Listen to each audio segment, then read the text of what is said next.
Hello friends, నమస్తే. Welcome to my channel. ఈరోజు video వచ్చేసి స్నాక్ రెసిపీ చూపించబోతున్నానండి.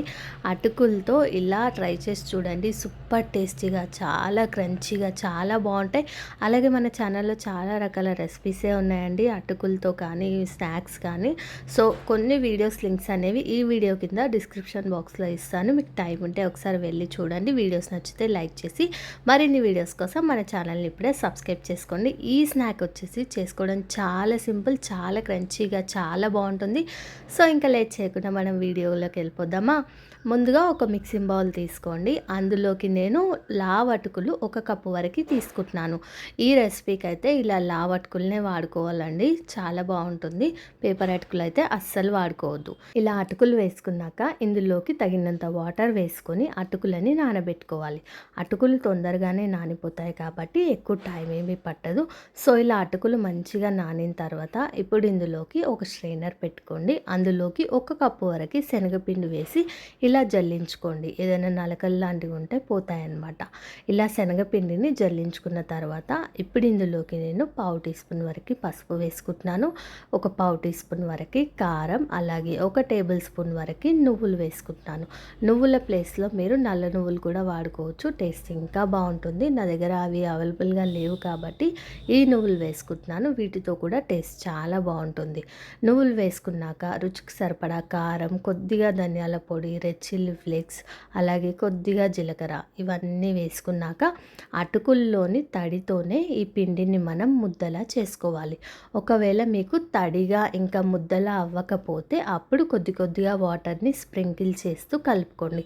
ఎందుకంటే మనం అటుకుల్ని వాటర్తోనే నానబెట్టుకున్నాం కాబట్టి ఎక్కువగా వాటర్ ఏమీ పట్టదు.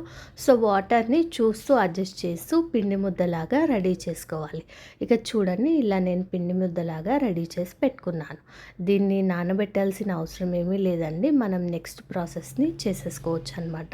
సో ఇలా నానబెట్టుకున్న పిండిని వీడియో క్లిప్లో చూపిస్తున్న విధంగా ఇలా చిన్న చిన్న రౌండ్ బాల్స్లా చేసుకోవాలి. ఇలా అన్నీ చేసి ముందుగానే పెట్టేసుకోండి. మనకి చేసుకోవడానికి చాలా ఈజీగా ఉంటుందన్నమాట, టైం వేస్ట్ అవ్వకుండా ఉంటుంది. సో ఇలా అన్నీ నేను రౌండ్ బాల్స్లా ఇలా చేసేసి పెట్టుకున్నాను, చూపిస్తున్నాను చూడండి. ఇలా చేసి పెట్టుకోవాలి. ఇలా వీటిని ఒక 2-3 తీసుకొని మిగతా వాటిపైన ప్లేట్ కానీ ఏదైనా క్లాత్ కానీ కప్పి పెట్టేయండి, తడి ఆరిపోకుండా ఉంటాయి. ఇలా నేను ఒక 5 వరకు తీసుకున్నానండి. ఇప్పుడు చాపింగ్ బోర్డ్ పైన కానీ చపాతీ పీట పైన కానీ కొద్దిగా ఆయిల్ అప్లై చేసుకోండి. చపాతీ కర్రకి మనకి స్టిక్కీగా అంటుకోకుండా ఉంటుందన్నమాట. సో ఇలా వీడియో క్లిప్లో చూపిస్తున్న విధంగా కొద్దిగా ఆయిల్ అప్లై చేసుకుంటూ వీటిని చిన్న చిన్న అప్పాల్లాగా ఒత్తుకోవాలి. ఇలా రౌండ్గా మనకి అంచులకి క్రాక్స్ అనేవి వస్తాయండి. ఒకవేళ మీకు రౌండ్ షేప్ కావాలనుకుంటే ఇలా చేసుకున్నాక ఏదైనా ఒక బౌల్తోని రౌండ్ షేప్ ఇచ్చుకోండి, సరిపోతుంది. నేనైతే అలాగే చేస్తున్నానండి. సో ఇలా చిన్న అప్పాల్లాగా వీలైనంత వరకు సన్నగా ప్రెస్ చేసేసుకోండి. ఇలా చేసుకున్న వాటిని ఒక ఫోర్క్ తీసుకోండి. ఫోర్క్ తీసుకొని ఇలా వీడియో క్లిప్లో చూపిస్తున్న విధంగా చిన్నగా ఘాట్లలాగా పెట్టుకోవాలి. ఇది జస్ట్ చూడ్డానికి బాగుండడానికేనండి. మీకు నచ్చితే ఇలా చేసుకోండి, లేదంటే అవసరం లేదు, ఈ ప్రాసెస్ని స్కిప్ చేసేయచ్చు. నేనైతే కొంచెం మంచిగా కనిపించడానికి ఇలా చిన్నగా ఫోర్క్ తీసుకొని హోల్స్ చేస్తున్నాను అనమాట. ఇలాగే మనం మిగతావన్నీ కూడా చేసి పెట్టేసుకోవాలండి. ఇలా చేసి పెట్టుకున్నామంటే అన్నీ ఒక్కొక్కటిగా డీప్ ఫ్రై చేసేసుకోవచ్చు అనమాట. ఇలా రెడీ చేసుకొని పక్కన పెట్టేసుకోండి.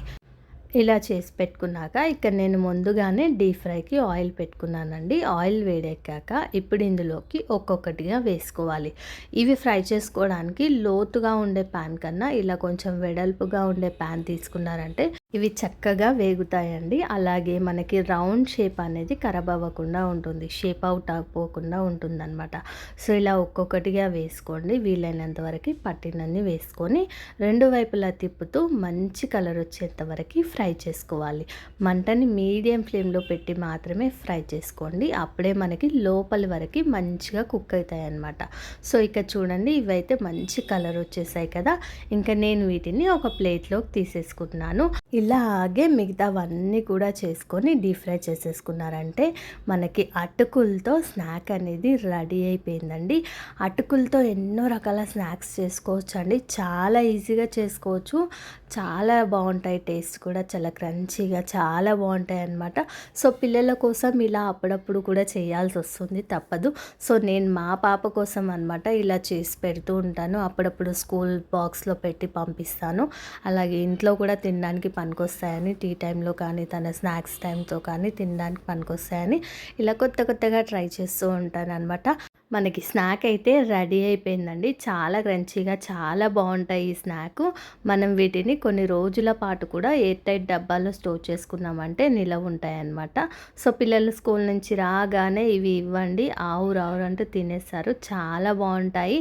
ఐ హోప్ ఈ వీడియో మీకు నచ్చిందని అనుకుంటున్నాను. వీడియో నచ్చితే లైక్ చేయండి, మీ ఫ్రెండ్స్ అండ్ ఫ్యామిలీ మెంబర్స్కి షేర్ చేయండి. ఈ రెసిపీని మీరు కూడా మీ ఇంట్లో ట్రై చేసి చూసాక నాకు ఎలా వచ్చిందో కామెంట్ చేయండి. అలాగే ఛానల్ని సబ్స్క్రైబ్ చేసుకోండి. Thank you.